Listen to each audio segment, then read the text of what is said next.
'Cause you're a sweet and lovely girl. I love you. Oi pessoal, tudo bem? Aqui é a Fran Borges, esse é o Poesias, Prosas e Algo Mais.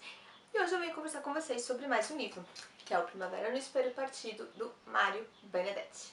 Primavera no Espelho Partido vai contar a história de Santiago, que é um preso político, né? Ele está preso no Uruguai, né? Pelas suas ideias políticas. E a família dele foi obrigada a se exilar, né? Na Argentina.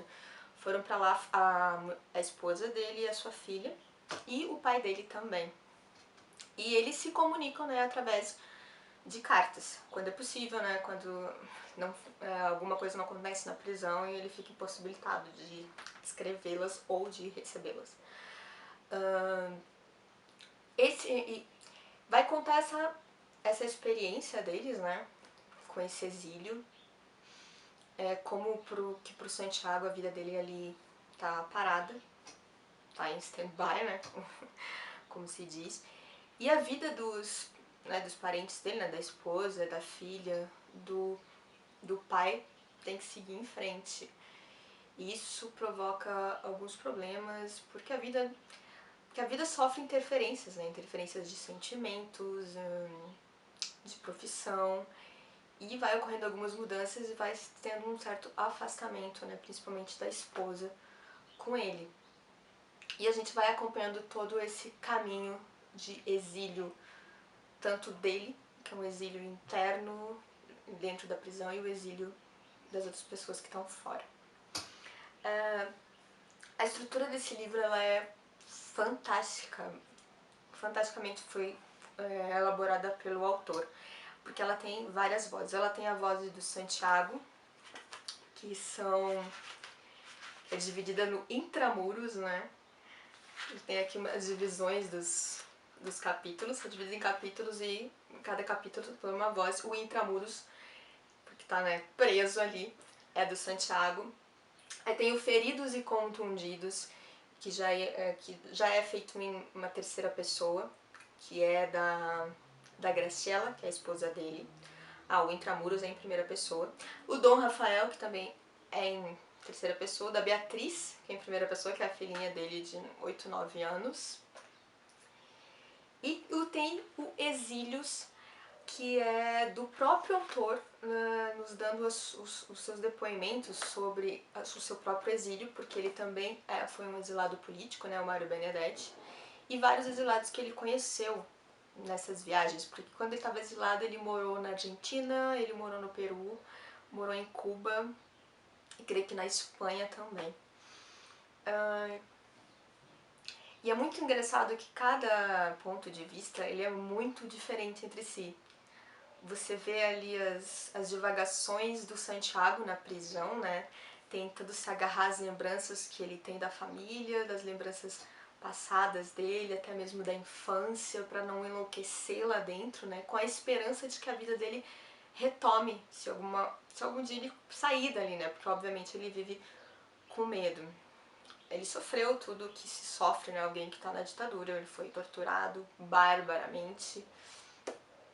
E isso muitas vezes enlouqueceu vários companheiros dele que estão ali, né? Muitos foram assassinados e outros enlouquecem que estão lá.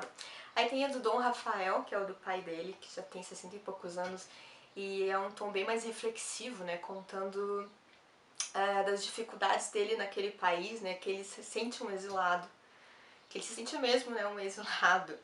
As dificuldades de convívio, das diferenças, também da saudade, ele se sentindo ali deslocado, né, da saudade que tem do país dele, onde ele não pode estar. E tem a Graciela, né, que o marido foi preso já faz alguns anos, acho que 5 anos, se eu não me engano, são 4, 5 anos.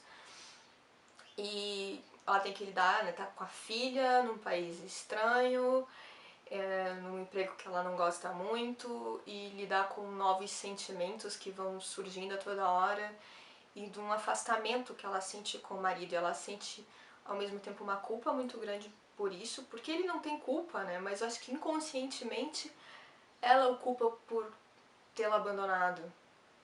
É uma coisa da mente da gente, né? A gente fica, o leitor, né, no caso eu, fica muito tentado a julgá-la nesses momentos, mas então você pensa, né, não dá pra se tecer preconceitos, você não sabe, em situações extremas, só quando você estando naquela situação extrema pra você saber qual vai ser a tua reação. Então não há como julgar, você não pode simplesmente julgar alguém. Você tem que se colocar na pele, a famosa empatia, que é muito difícil de se fazer, mas que deve-se ter um exercício. Aí tem o alívio da história, que é a Beatriz, que é um canto, gente. Os textos, assim, a forma como o Benedetti escreve, né, que é muito bela em todos os pontos de vista, mas o da Beatriz tem aquela coisa lúdica e ao mesmo tempo inteligente, com aquela pureza que só uma criança consegue ter. E você se apaixona pela Beatriz, é fantástico o personagem. E aí tem os depoimentos do autor, né? A voz do autor, contando do seu próprio exílio e de vários exilados que ele conheceu.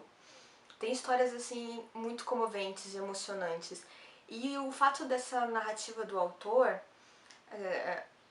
se confunde tudo aqui, sabe? O que é ficção e o que não é ficção? Não interessa mais, você parece tudo aquilo, todos os sentimentos, todas as angústias, a saudade, o exílio que é o comum dos personagens, que é o comum também no autor, aquele sentimento, porque o exílio se torna um sentimento, aquele sentimento de impotência, sentimento de saudade, sentimento de deslocamento, e que é aquela pequena palavrinha que mudou tão radicalmente toda a vida deles. Tem uma frase fantástica que a Beatriz fala, né, porque ela não entende muito bem o que é um preso político, então a mãe dela diz que o pai dela tinha ideias contrárias ao governo, né, e tal. E então ela fala assim, nossa, né, meu pai foi preso porque ele tinha muitas ideias, e eu também quero ter muitas ideias quando eu crescer, né, igual o meu pai. E é uma coisa tão fantástica. Outra frase que ela fala, né, que é um capítulo que fala da liberdade, ela diz: liberdade é uma palavra muito grande. Você vai tendo todo o contexto onde ela tem essa visão infantil. Então fica que não importa mais o que é ficção e o que não é ficção, porque a verdade é que você sabe que realmente existiu um Santiago, que realmente existiu uma Graciela, uma Beatriz, e que várias famílias foram afetadas aqui na América Latina, no Brasil, na Argentina, no Chile, no Uruguai. Então você sabe que aquilo ali realmente aconteceu. E é algo muito triste, muito intenso pra você ler. Não tem como você não ficar comovida com isso. É uma eterna melancolia desses textos. Eu anotei algumas coisas aqui pra falar pra vocês. Ele fala muito também aqui o medo constante, né? O medo constante dos presos e o medo constante que ele mesmo, ele narra aqui uma parte que ele estava no Peru e que ele foi convidado a sair do país e ele teve que ir, né, com os policiais ali, e o medo que ele tinha que a qualquer momento ele levasse uma bala na cabeça, né, o próprio escritor, e fosse jogado ali em qualquer lugar. Felizmente não foi isso que aconteceu, ele realmente chegou no aeroporto e conseguiu sair de lá. Mas você vê que é aquela paranoia, aquele medo constante que as pessoas tinham. E a parte das torturas aqui, em que o Santiago descreve como eram, né, são algo também muito intenso. Creio que era isso que eu tinha pra dizer, gente. O texto do Mário Benedetti, ele é muito fluido. São temas áridos, né, temas políticos, mas ao mesmo tempo é muito belo, porque ele escreve de uma maneira muito bela, o Benedetti, de uma maneira poética, bonita. E tem aquele alívio, né, que é da Beatriz. 5 estrelas, é um livro que você precisa conhecer. Eu adoro literatura, né, latino-americana, esse aqui faz parte, mais um da parte dos meus projetos de ler mais literatura latino-americana. Recomendo demais, você vai se apaixonar pela forma de escrita e narrativa desse autor. Quero já ler mais coisas dele. Bem, gente, era isso. Espero que vocês tenham gostado do vídeo. Se gostaram, não esqueça de avaliar aí embaixo, que ajuda muito a divulgar esse vídeo. Se não está inscrito, se inscreva. E se está chegando agora por aqui, seja muito bem-vindo e sinta-se em casa.